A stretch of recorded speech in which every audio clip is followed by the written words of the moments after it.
The night sky above the mining colony of Caravath glimmered with unfamiliar constellations. For most of the colony's inhabitants, these alien stars were a backdrop to survival, a testament to humanity's reach beyond Earth.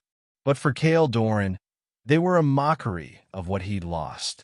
Kael was a Threxian, a member of a once great warrior race renowned for their ruthlessness. Now, he was the last of them. His people had been annihilated in a genocidal war waged by the ruthless Zarn Coalition, a faction that deemed the Threxians too dangerous to exist. Kael had been spared only by cruel chance, injured and left for dead on the battlefield. The humans found him a month later. Arrival on Caravath. The mining colony's chief, a grizzled veteran named Nora Chambers, was the first to see the alien. Kael's once proud stature was hunched with exhaustion, his chitinous armor cracked and smeared with dried blood. His 4 arms hung limp, and his eyes, normally blazing with amber fire, were dull. "Give me a medkit," Nora barked to the nearby workers. "He's one of them," someone hissed. The Threxians were monsters. "He's dying," Nora replied firmly. "And until someone proves he's a threat, we're helping him. That's what humans do." The others muttered, but no one argued. A slow recovery. Kael awoke in a dimly lit infirmary, his wounds bandaged with human care. The sight confused him. Threxian culture viewed mercy as weakness, and kindness from an enemy was unthinkable. "Why?" he croaked, his voice rasping from disuse. "Why not?" Nora replied, pulling up a stool beside him.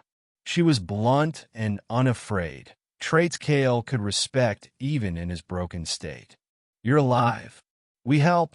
The weeks that followed tested Kael's patience and pride. His injuries were severe, and the humans, fragile though they were, insisted on aiding his recovery. A young medic named Sam spent hours treating his wounds and explaining human medicine. Kael found their concern puzzling. "They gained nothing from this," he muttered one evening, watching Nora direct workers outside the infirmary window. Sam, busy rebandaging his arm, smiled faintly. "We're not here to gain. Sometimes we just help." Trust earned. As Kael healed, he began to observe the humans more closely.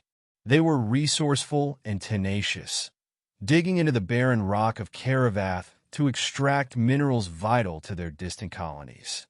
They squabbled and laughed, grieved and celebrated, all the while enduring hardships his own people would have considered intolerable. Kael started helping in small ways. His strength returned, and he lifted machinery too heavy for human hands. He guarded supply runs against marauding creatures, his warrior instincts kicking in. The humans, wary at first, gradually came to accept his presence. Children were the first to warm to him. One, a girl named Tessa, handed him a drawing she'd made, a crude but heartfelt depiction of him fighting off a monstrous beast. "That's you," she said shyly, pointing. "The hero." Kael stared at the drawing for a long time. The Zarn returned. The piece was shattered when Zarn ships appeared in orbit. They demanded the human's hand over the Threxian warrior, branding him a war criminal. The colony was given 24 hours to comply. "They'll kill all of you if you refuse," Kael said grimly. Nora crossed her arms. "We don't hand over people to tyrants. Not even aliens. They'll slaughter you. Let them try." Kael was stunned. No Threxian would risk their life for another unless bound by blood or duty. Yet these humans, fragile and outgunned, stood beside him without hesitation. The final stand. When the Zarn forces landed, they found the colony fortified with makeshift defenses. Kael stood at the forefront, wielding salvaged weapons and his own claws. "You don't have to do this," Nora said quietly. Kael turned to her, his amber eyes blazing once more. "I fight because I choose to, human. and because you showed me what it means to be more than a warrior. The battle was fierce. Kael fought with the ferocity of his ancestors, while the humans used their ingenuity to outmaneuver the Zarn. In the end, they drove the invaders away, though the colony bore scars from the conflict. A new purpose. In the aftermath, Kael sat on a ridge overlooking the colony, the alien stars above no longer mocking him.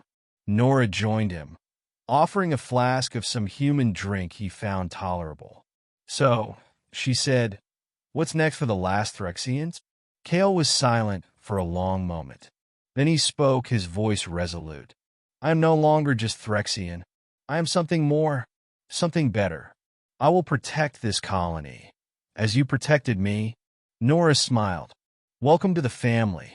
And so, the last Threxian found a new purpose, not in vengeance or conquest, but in the unlikeliest of places, the kindness of humans who refuse to abandon their own humanity.